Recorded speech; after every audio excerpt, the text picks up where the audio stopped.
कहीं बहुत दूर घने जंगल के बीचों बीच एक पुरस्कार झोंपड़ी में एक चुड़ैल रहती थी। वो आम चुड़ैलों की तरह ना तो बदसूरत थी, ना ही जालिम, बल्कि इसकी आंखों में अजीब सी उदासी थी, जैसे वो किसी बड़े राज की मुहाफिज हो।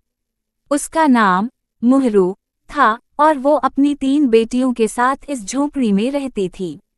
इसकी बेटियां भी आम इंसानों जैसी लगती थीं, मगर उनमें एक खास जादुई ताकत थी। बड़ी बेटी नीलम की आंखें नीले समंदर की तरह थीं और वो पानी पर चल सकती थी।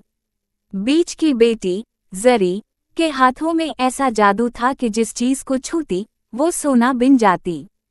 जबकि सबसे छोटी परी इतनी तेज थी कि हुआ भी इसके साथ दौड़ने से कासिर रहती। मुहरू ने हमेशा अपनी बेटियों को सिखाया था कि अपनी ताकतों का गलत इस्तेमाल ना करें। लेकिन जंगल के इस पार एक लालची बादशाह रहता था, जिसे जब उन लड़कियों के जादू का इल्म हुआ तो उसने इन्हें कैद करने का मंसूबा बनाया। एक रात बादशाह के सिपाही चुपके से जंगल में आए और जरी को अगवा कर लिया। सुबह जब मुहरू ने अपनी बेटी को गायब पाया तो उसने नीलम और परी को तैयार किया और बादशाह के महल का रुख किया। नीलम ने अपनी ताकत से दरिया पर एक पल बनाया और परी हुआ की रफ्तार से दौड़ती हुई महल के दरवाजे तक पहुंच गई। अंदर पहुंचकर जरी को आज़ाद करवाना आसान न था, लेकिन मुहरू के अल्फाज याद करके जरी ने बादशाह को धोखा दिया। उसने कहा कि अगर वो उसे छोड़ दे तो वो महल को सोने में बदल देगी। बादशाह जैसे ही करीब आया, जरी ने महल के दरवाजे पर हाथ रखा और वो सोने में बदलने लगा। दरवाजा भारी हो गया और महल की दीवारें गिरने लगीं।